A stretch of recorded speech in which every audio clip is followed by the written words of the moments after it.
अस्सलामुअलैकुम। नेक्स्ट जो हमारा लेक्चर है आज वो है ग्रोथ इन एलजी कि जनरल अगर हम देखें जो एलजी हैं एलजी के अंदर ग्रोथ किस तरह होती है। तो अगर हम एलजी की बात करें ओवरऑल बात करें तो ग्रोथ के लिए हार्मोन्स या फिर हार्मोन्स लाइक ग्रोथ रेगुलेटर्स मौजूद होते हैं सेल के अंदर जो जनरली जो है ग्रोथ के प्रोसेस को जो है वो मतलब कंटिन्यूस करते हैं।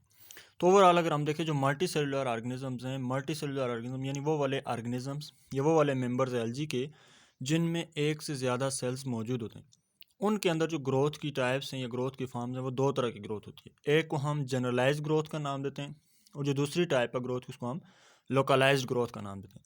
अब अगर मैं वन बाय वन डिस्कस करूँ कि जनरलाइज ग्रोथ क्या और लोकलाइज ग्रोथ क्या। जनरलाइज ग्रोथ उस ग्रोथ को बोलते हैं कि जिसमें ओवरऑल यानी पूरी बॉडी के अंदर जो ग्रोथ है वो टेक प्लेस हो। तो इस तरह की ग्रोथ को हम जनरलाइज ग्रोथ का नाम देते हैं। अब जनरलाइज ग्रोथ में क्या होता है कि बॉडी का हर सेल यानी बॉडी के अंदर जितने भी सेल्स हैं वो सब के सब डिवाइड होते हैं। तो इस तरह ओवरऑल जो इंक्रीज है बॉडी के अंदर वो टेक प्लेस होती है। तो इस तरह की ग्रोथ को हम जनरलाइज ग्रोथ का नाम देते हैं। जबकि लोकलाइज ग्रोथ नाम से ही ज़ाहिर है कि जो लोकलाइज्ड होती है जो एक पार्ट के अंदर रिस्ट्रिक्टेड होती है उसको हम लोकलाइज ग्रोथ का नाम देते हैं। इसके अंदर बॉडी के तमाम सेल्स डिवाइड नहीं होते। यानी जनरलाइज ग्रोथ कौन सी होगी?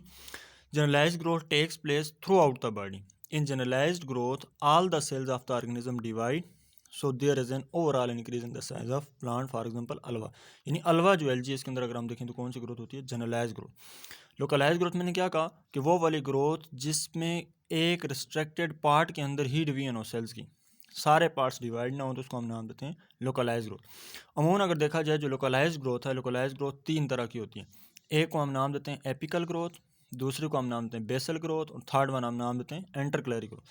अब ये पोजीशन की बेस पे यानी अगर ग्रोथ रिस्ट्रिक्टेड है जस्ट एपेक्स में, अब वो एपेक्स रूट की भी हो सकती हैं वो एपेक्स शूट की भी हो सकती हैं।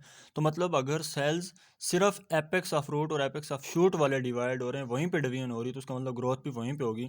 तो इस ग्रोथ को हम नाम देते हैं एपिकल ग्रोथ। और ये एपिकल ग्रोथ ज़्यादातर जो एलजी क्लेडोफोरा उसके अंदर हमें मिलती है। Same as a basal growth base से है तो इसका मतलब यही है कि वो वाली लोकलाइज ग्रोथ जनरली सिर्फ प्लांट्स की बेस के अंदर होती है यानी बेसल पार्ट के अंदर होती है। तो उस ग्रोथ को हम नाम देते हैं बेसल ग्रोथ। अब ये बाकी जो पार्ट्स हैं वहाँ पे नहीं होती। तो ज़्यादातर बेसल ग्रोथ के एग्जांपल में देखें तो बल्बोचीट जो एलजी हैं इनके अंदर बेसल ग्रोथ ज़्यादा कम है।